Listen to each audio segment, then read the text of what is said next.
আমি বসতে আসছি এখানে? আপনার এত বড় স্পর্ধা, আপনি আমার বয়ফ্রেন্ডের গায়ে হাত তুলছেন? আচ্ছা তুমি আমার অফিসে আসছো, বসো, কি খাবা বলো? লজ্জা লাগে না না আপনার? আমি এখানে খাইতে আসছি, আর আমি তো সারা জীবন না খাই থাকলে আমি আপনার এখানে একটা পানি পর্যন্ত ছুবো না।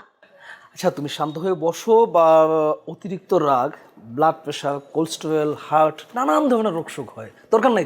থামেন আপনি। আপনাকে আমাকে নিয়ে কোনো চিন্তা করতে হবে না। আপনি আমাকে আগে বলেন, আপনি কোন সাহসে সানের গায়ে হাত তুলছেন? আপনাকে তো আমি ছাড়বো না। তুমি ভুল বুঝতেছো, সেটা আমি না। কারণ ওই চামচিকার গায়ে হাত তোলার মতো রুচি বা সময় মানে কোনোটাই নাই, আমি একটা ফুলের টোকাও দিই নাই। ঠিক আছে, আমার দলের ছেলেরাও অতি উত্তেজিত হয়ে দু চারটা কিলঘুষি হয়তো দিছে, এবং আমি সেই জন্য কিন্তু ওদেরকে বকা দিয়ে দিছি।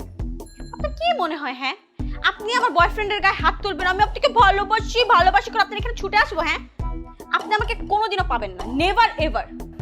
মিতু, আমার কোনো দোষ নাই, ট্রাস্ট মি। আপনি থামেন। আপনার মতো লোকের সাথে ফ্রেন্ডশিপ তো দূরের কথা, কথা বলাই উচিত না। কোনোদিন এই চেহারা আয়নার মধ্যে দেখছেন কেমন দেখা যায়?